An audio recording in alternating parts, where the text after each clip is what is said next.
Technology ही काळाची गरज आहे, पण वापराचा अतिरेक हा हानिकारक आहे असं आवाहन पंतप्रधान नरेंद्र मोदी यांनी केलं होतं। त्यांच्या आवाहनाला प्रतिसाद म्हणून खामगावच्या एका सामाजिक संस्थेने अभिनव असा स्तुत्य उपक्रम राबवला। 1 तासभर मोबाईलपासून दूर राहण्याचा सर्वांनी संकल्प केला। मोबाईलच्या गरजेचं रूपांतर व्यसनात कधी झालं हे आपल्याला कळलंच नाही। लहानांनाही त्याची सवय होऊ लागली आणि तरुण पिढीवर तर त्याचे थेट दुष्परिणाम दिसायला लागले आहेत। मोबाईलचा सामान्यांच्या रोजच्या जीवनातील वापर जसजसा वाढला तसतसं त्यासाठी विविध सुविधा सवलती देणं सुरू झालं आणि अशा प्रलोभनांमध्ये ग्राहक अडकत गेला। तरुण वर्ग दिवसेंदिवस मोबाईलचा वापर जास्तच करत आहे आणि आता त्याचा दुरुपयोग होताना दिसत आहे। याशिवाय मोबाईल टॉवरमधून प्रसारित होणाऱ्या फ्रिक्वेन्सीचा आजूबाजूच्या परिसरात राहणाऱ्यांच्या आरोग्यावरही परिणाम होत आहे। त्यांना शारीरिक त्रास होत आहेत।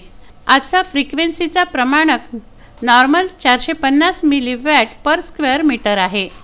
तज्ज्ञांच्या मते दिवसात फक्त मोबाईलवर 20 मिनिटं इतकंच असायला हवं, परंतु आता प्रत्येकाच्या हातामध्ये तासनतास मोबाईल दिसत आहेत।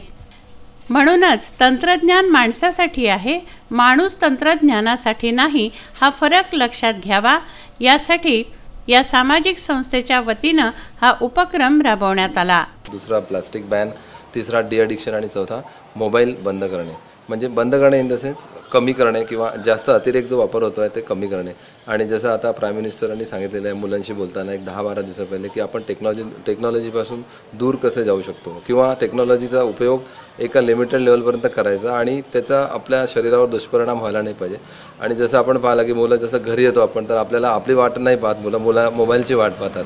तर आपण मोबाईल सोडायला पाहिजे। आपण त्यांच्यासमोर मोबाईल घेऊन बसत राहतो तर ते सोडू शकतच नाही। तर त्यांच्यासाठी एक संदेश द्यायला पाहिजे म्हणून आपण आज आम्ही प्लॅन केलेला आहे की 1 तास आम्ही संकल्प केलेला आहे की 1 तास आम्ही मोबाईलशी दूर राहू आणि आम्ही ही स्टेप घेतलेली आहे। आणि हे सगळ्यांना एक मेसेज जाईल की आपल्याला मोबाईलहून उपयोग तो घ्यायचा, पण त्याचा इतका नाही त्याचा आपल्या शरीरावर किंवा रुटीन लाईफवर दुष्परिणाम होईल इतक्या लेवलपर्यंत आपण त्याचा अधीन होऊ नका। सर्वांमध्ये जनजागृती करण्यासाठी खामगावच्या या सामाजिक संस्थेने स्तुत्य उपक्रम राबवला। मेरा नाम शालिनी थानवी है। आज यहाँ पर मोबाइल के डिसएडवांटेजेस पर मुझे बोलना है। तो मोबाइल के जितने डिसएडवांटेजेस है उतना एडवांटेजेस भी है। मोबाइल पास में होना चाहिए, बहुत सी बात गर्ल्स को स्पेशली बाहर जाते हैं तो मोबाइल पास में होना चाहिए, लेकिन उसके डिसएडवांटेजेस बहुत सारे हैं।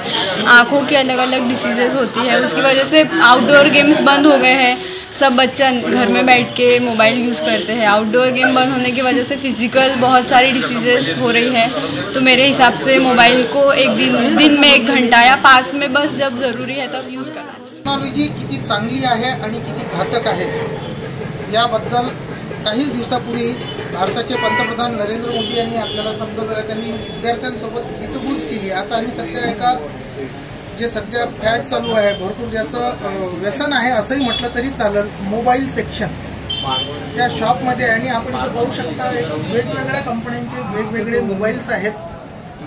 त्या दिवशी नरेंद्र मोदी पंतप्रधानांनी सांगितलं की टेक्नॉलॉजीमध्ये आपण जास्तीत जास्त 1 तास तरी सूट द्यावी आयुष्यामधून।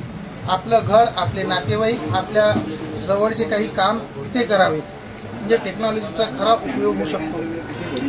टेक्नॉलॉजीच्या जास्त आहारी जाऊ नये असं त्यांचं एक छोटंसं मत आहे। याच बेसवर खामगाव येथील फोटो ग्रुपने एक उपक्रम राबवलेला होता।